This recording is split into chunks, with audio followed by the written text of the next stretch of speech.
अयोध्या में लगता है राम राज है। यहाँ पुलिस प्रशासन की व्यवस्था बहुत शानदार है। राम मंदिर, अकेले राम मंदिर मेरी गारंटी है कम से कम 50 लाख नए रोजगार पैदा करेगा इस 10-20-50 किलोमीटर के रेडियस में। अखिलेश यादव है कौन? जब ये देश हमारे यहाँ के जितने लोग हैं, जब विषम परिस्थितियों से आपकी बात।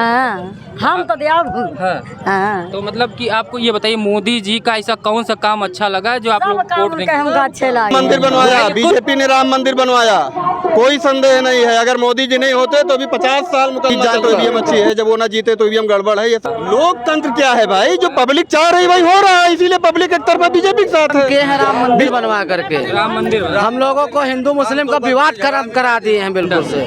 तो गोंडा में है, बगली में अयोध्या है, तो अयोध्या आते जाते रहे होंगे। तो अयोध्या की तस्वीर कितनी बदल गई है? अब अभी तो शुरुआत हुई है अयोध्या की तस्वीर बदलने की। अभी 25-30% रोड इंफ्रास्ट्रक्चर का बदलाव हो रहा है। मंदिर 20-25%, 30% बन गया है। बाकी बदलाव तो हम लोगों से पूछिए।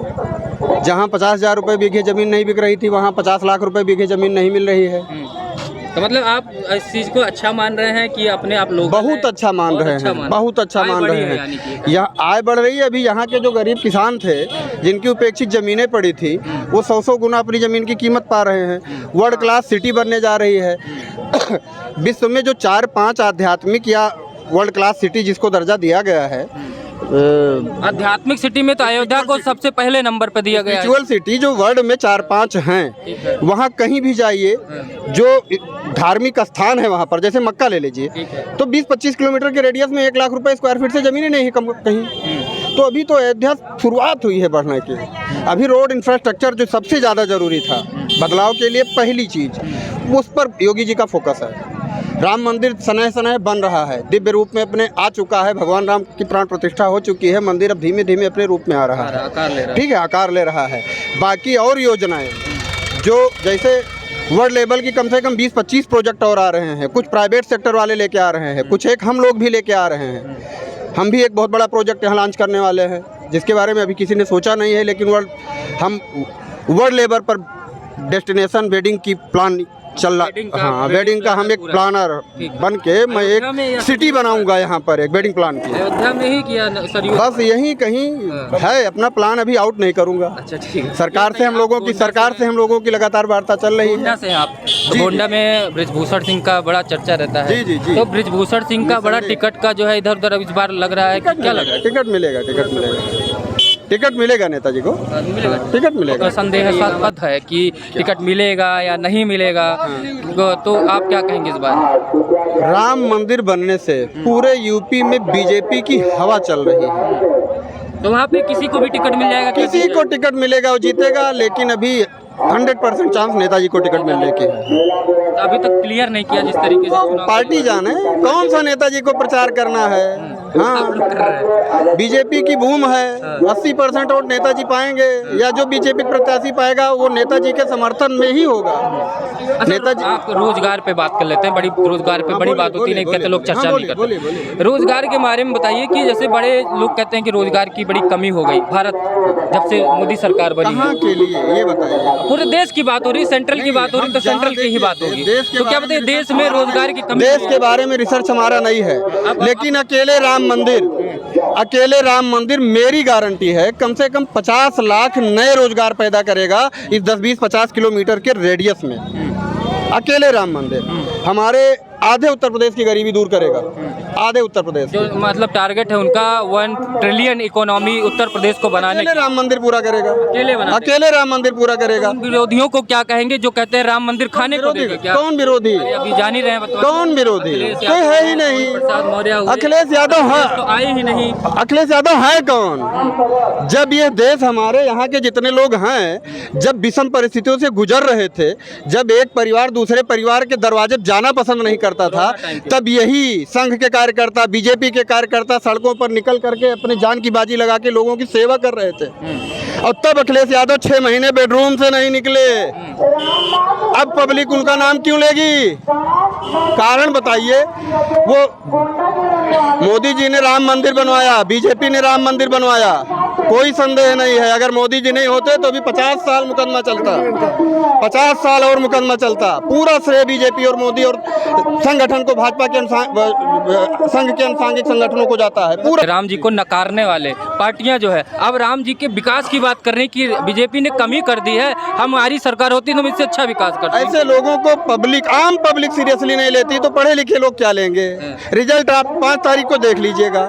ये लोग 5 तारीख को बीजेपी 400-425 के ऊपर जाएगी। ईवीएम पे आरोप लगाने लगेंगे। अभी छोड़िए ईवीएम, वो सब पुराने रास्ते वो हो गए, अब उस पर किसी को कोई भरोसा नहीं। जब वो जीत जाए तो ईवीएम अच्छी है, जब वो ना जीते तो ईवीएम गड़बड़ है। ये सब पुराने फार्मूले हार। समझ गए। जैसे वो गांव में एक कहावत है ना कि दाल जब गिर जाती है तो सूखा भोजन अच्छा लगता है। तो ईवीएम, उनको कोई ना कोई बहाना चाहिए कि अगली बार पब्लिक की सिंपैथी हमको मिले, अभी से फोड़ना कि ये हाँ कि ये ईवीएम की वजह जीत गए हम। अब की बार जैसे वो हम लोग रामायण में जब रामलीला में कैरेक्टर देखते थे ना, तो एक जोकर टाइप का आता था जो बाणासुर बनता था, ठीक है ना, बाणासुर। और जब वो आता था बीच में तो एक जोकर भी खड़ा रहता था कि अब की मारो तब देखी, ई गड़बड़ी होएगी नहीं तो अब की हम जीत जाए।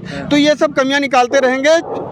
2024 के चुनाव के बाद इंडिया से विपक्ष खत्म हो जाएगा। यानी कि जो विपक्ष कह रहा है कि मोदी जी अगर इस बार जीत गए तो लोकतंत्र खत्म हो जाएगा। लोकतंत्र क्या है भाई? जो पब्लिक चाह रही भाई हो रहा है, इसीलिए पब्लिक एक तरफा बीजेपी के साथ है। बीजेपी चुनाव कराएगी, 5 साल पर कराएगी, 10 साल पर कराएगी, पब्लिक तैयार है। पब्लिक के चाहने से सत्ता में बदलाव होता है, लोकतंत्र में बदलाव होता है। आम पब्लिक से पूछिए ना। चलिए हम पूछ लेते हैं, महिलाएं भी गाँव से, पूछिए। कहाँ से आई माता जी? कहाँ से? बोलिए बोलिए, कहाँ से? टिकाई नगर। हाँ? टिकाई नगर। अच्छा, ये बताओ, बाराबंकी से हो? हाँ। तो ये बताओ, मोदी जी कुछ काम वाम किए हैं कि नहीं? हाँ के हैं ये है, जैसे कहते हैं राशन दे रहे हैं, घर दे रहे हैं, मक्खी। बहुत बढ़िया काम के हैं। बहुत बढ़िया। हाँ। सिलेंडर मिला। अच्छा, राम मंदिर में क्या देखिए, बहुत बढ़िया करीने जौन करीने। वोटवा देंगे आपकी बार? हाँ हम तो दिया। हाँ। हाँ तो मतलब कि आपको ये बताइए, मोदी जी का ऐसा कौन सा काम अच्छा लगा जो आप सब लोग काम वोट उनके देंगे? हमको अच्छे लागे हैं। बुराई को नहीं है। हाँ। और जो अखिलेश यादव कह रहे हैं सब काम खराब किए हैं, तब अब कुछ कहें तो कहवे करी हैं। उनके बात में नहीं आएंगे।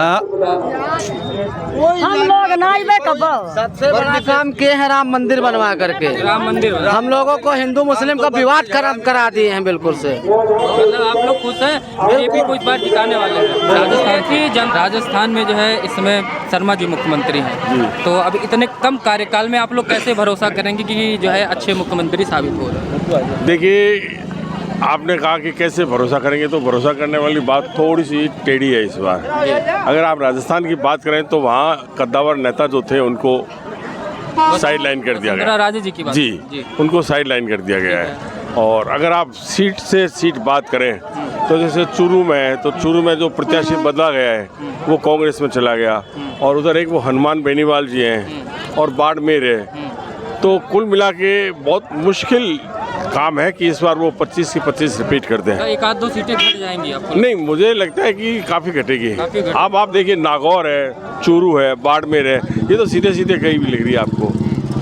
तो इसलिए बीजेपी को आपको नुकसान लग रहा है। आप तो मोदी जी का जो नारा है 400 पार का एनडीए का, तो आप उसमें देखिए आपने कहा है एनडीए का नारा है, तो अब मोदी जी खुद ही 400 पार अपने खुद पे नहीं करके एनडीए पे कर रहे हैं, तो कॉन्फिडेंस आप उनका खुद समझ सकते हैं कि क्या है। देखो, तो 370 अपनी कही रहे हैं कि हमने 370 हटाया है और 370 बीजेपी को देंगे। 370 पूरा नहीं हटा है, आप भी जानते हैं कि 370 पूरा नहीं हटा है। 370 में सिर्फ वो चीज़ हटाई है कि आप वहाँ जाके ज़मीन खरीद सकते हैं, यही हुआ है। तो ये 370, और एक मुझे बात बताइए कि 370 हटने से आम आदमी को क्या फ़ायदा हुआ?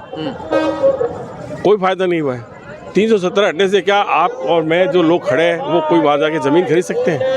यहाँ वो बात करें पर्सनली, एक पर्सनली फायदे की बात नहीं कर रहे, करें देश का फायदा हुआ है। जो वहाँ पे जिस तरीके से आतंकवादी गतिविधियाँ बढ़ती थी उन सब पे लगाम लगा। आप देश और पर्सनल इन दोनों को थोड़ा अलग करते हैं। ठीक है। देश जो है ना वही पर्सनल है, और जो पर्सनल है वही देश है।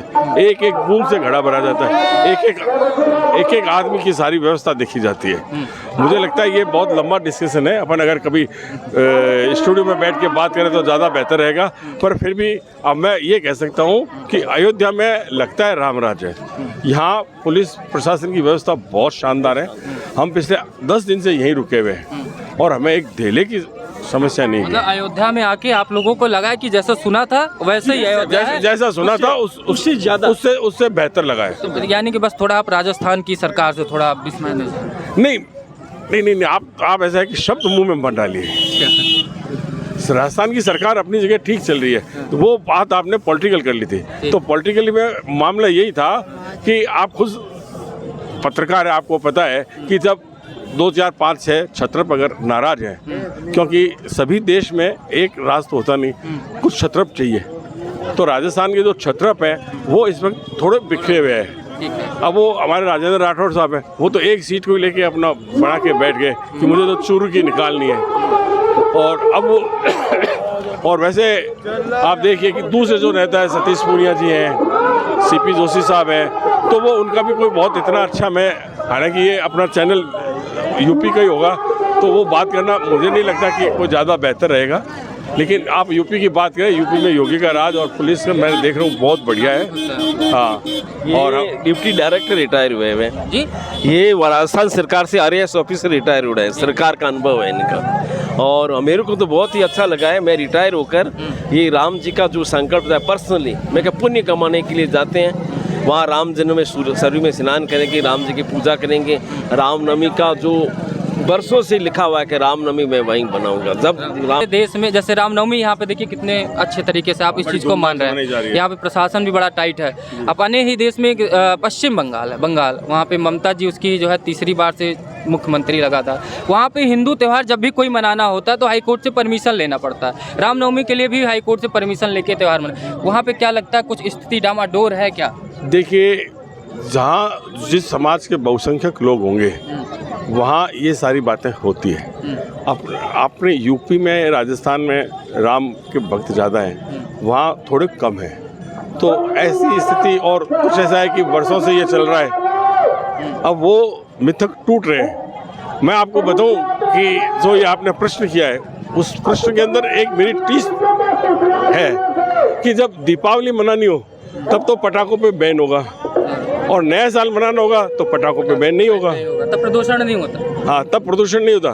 तो अब अभी अपन जो उसमें व्यवस्था लोग थे, उसमें कोई टीका टिप्पणी करना उचित नहीं होगा कि मतलब कह रही चुनाव आयोग जिम्मेदार होगा अगर रामनवमी वहाँ निकलती है और दंगा फसाद हो। तो मतलब पहले से क्यों मान के, एक सिटिंग चीफ मिनिस्टर ये मान के क्यों चल रही है कि रामनवमी में दंगा हो जाए? देखिए, ये सारी वोट की राजनीति चलती है। हर व्यक्ति अपने आप को सुरक्षित कर रहा है। आप अपने को सुरक्षित कर रहे हो, वो अपने को सुरक्षित कर रहे हैं। उनको ऐसा लगता है कि अगर मैं ये करूं तो हमारी सीटें थोड़ी बढ़ सकती है। और जैसा मैंने आपको पहले भी कहा था, मतदाताओं की संख्या जो है ना, किसी भी ज़िले या स्टेट में उसको प्रभावित करती है।